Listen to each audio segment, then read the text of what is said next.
Hello, so this is one of our little garden plots.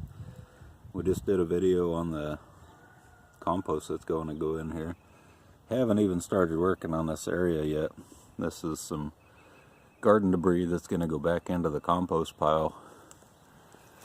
Yeah, I lifted it up and I was like, that's basil from last year.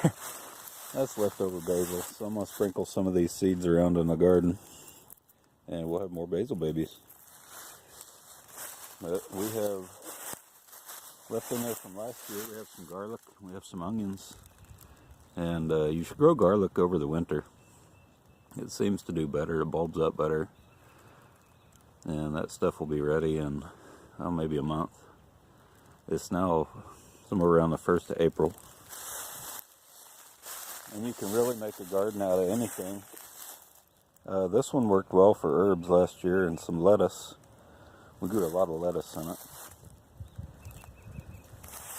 And this one's just made out of cinder blocks. But you know, we were talking about the compost. It is a really good soil conditioner. If you have poor soil in your gardens, compost is really the best thing for it, whether you have to purchase it or for the first few years, or make it yourself when you can. It's easy to make.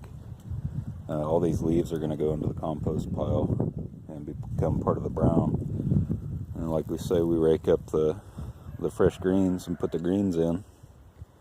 And that's pretty much the recipe for the stew, the compost stew that we make, and it seems to work.